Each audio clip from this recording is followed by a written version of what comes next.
All right, welcome back to Cycling in New Zealand. I'm going to take you through days 23 to 28. Yeah, so at the end of day 22, it was some last night in Westport, and yeah, just kind of give you a general overview. What's going on now? Basically, uh, I'm just continuing down the west coast, like I said last time, with the idea of going down and then cutting across. One of the pass, Haast Pass, I think it's pronounced. I think it's the pass that's the farthest south on the South Island. Yeah, I'm pretty sure that is the case. But yeah, so basically leaving Westport, heading to Greymouth, and kind of going at a leisurely pace. So on day one, what I'm doing is cycling from Greymouth to Punakaiki, and I actually may have correct Maori pronunciation for that one. Yeah, so leaving Westport. Yeah, not leaving Greymouth, leaving Westport. Take a picture of this cool little choo-choo train. If you like trains, you might appreciate that sign. Yeah, so there's or yeah, I don't know, one of the rivers crossing. So yeah, on the Punakaiki, that's what it is. So Punakaiki comes first. That's where I'm going in day one, and then I eventually go to Greymouth. You kind of see these signs a lot. I sort of get the impression that New Zealand, like some, like I guess, like well, yeah, like some developed countries, they have a problem with people driving drunk. So you're going to see it, and I've taken a few other pictures like this, and you'll see them as they come across here.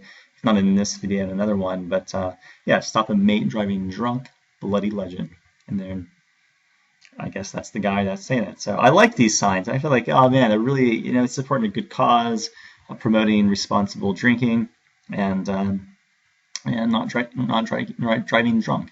Yeah, so this is kind of going.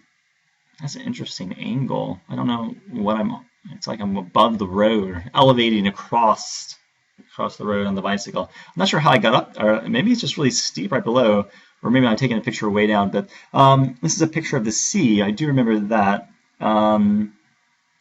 Yeah, and some more pictures of the sea here. Oh, here's another one. Speeding ticket, and then it's a guy with a death tag. I don't. What do they call that? Oh, morbid. Huh. Yeah, some sort of mortuary card. Um, so there you go. That'll get your attention. That's actually one of the cool things about I think traveling by bicycle. If you're just driving, you're going to see it, and obviously you have some sort of subconscious awareness. Okay, speeding ticket, speeding's bad. Oh, this is not a drunk driving one. Obviously, this is a speeding one. When you're on a bicycle, it's just so much easier to stop and feel like that's a pretty.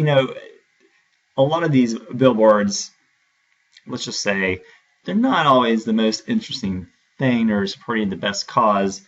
But something like this, I'm like, oh, that's a great, kind of like a low cost way of promoting, really a positive social behavior in this situation, not speeding.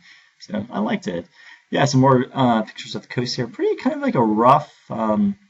And I have a feeling it's like this a lot, which is probably, and I also know, and I never really saw people surfing down here, but I think in the North Island, surfing's a big deal, but kind of like a pretty rough sea. Plus, this day, as you can tell, it's a bit overcast. And actually, this is Punakaiki. So just so you know, like I got to Punakaiki and I spent, I think, 2 nights there, maybe 3 nights, 2 or 3 nights. I think it was two.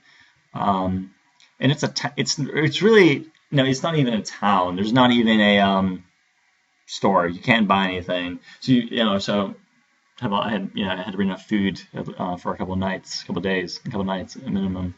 But there's a park there, national park, and actually that actually may not be Punakaiki yet, but we're getting close. With my bike, with this gear. Yeah, it's funny now. That was about 6 months ago, and it's starting to feel 5 months ago. It's starting to feel like kind of a distant memory. I do remember loading that bike. And now, okay, here we go. So this is the sign. Okay, so yeah, this Punakaiki, they're famous for blowholes and pancake rocks. Probably going to get some jokes out of that. But Oh, here it is. Yeah, basically, there's some sort of power, like there's just these massive, massive waves. You might be able to get on another YouTube video and search for Punakaiki blowhole or something and see if people are posting videos of it. And it's these massive waves are just coming in, crashing into these, limestone or some sort of, and it's creating these kind of interesting formations. So here's another good example of it. And this is also of the sea, of course. There. What I did the next day, so I spent the night, and then what I did the next day, I was still there. I went on a kind of a casual couple hour easy walks slash hike through the national park there. It kind of goes inland a bit. And oh, it had rained. I guess it had rained a lot, or I feel like the river, or someone told me, or it seemed the river was really high compared to what it normally was.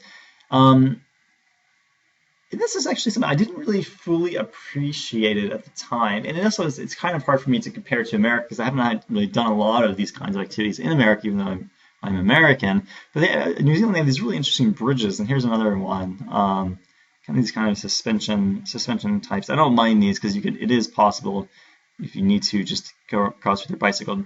There's those really skinnier ones where you had to, as I said, in that other national park, you had to remove all the panniers and it was just nightmare. I guess I'm back on the road now, going to Greymouth. That is a great photo. Wow. I mean, it's just up above the water. You feel like the sun is getting ready to come through. That's just really, really beautiful. And then here, yeah, I think it's kind of fun to take pictures of signs. And now it's always easier to go back and kind of see the route or route. Yeah. Anyways, some more water. What did I do in Greymouth? Okay, so I got to Greymouth, and I think I spent 3 nights there, maybe 4, and kind of took it easy. I think I was reading a book. Did some walking along the coast. Made some nice dinners. Yeah, and that's about it. Did I go to a museum there? I feel like all these towns. So Greymouth's a town, and actually, it might be the biggest town on the West Coast. I feel like it's 10,000 people. So it might be the biggest town. I'm trying to think what what's famous there. And this is just like a side note. I didn't do this, but the train some people, at least tourists, were taking the train from there to Christchurch. So that was one thing people are doing. Christchurch, by the way, is on the East Coast, and we're on the West Coast right now in Greymouth. I'm not really sure what else I did there. I did definitely walk on the coast for a day, or something like that. Yeah, so that's pretty much the last 6 days. I think it said day 22, 28. And those were just 2 days were cycle days, and the other 4 were, I think, one day being in that park, Punakaiki, and then about 3 days kind of just hanging out and taking it easy in Greymouth. Yeah, so wow, we're making progress down the West Coast. Thanks for joining in, and yeah, I'll see you next time.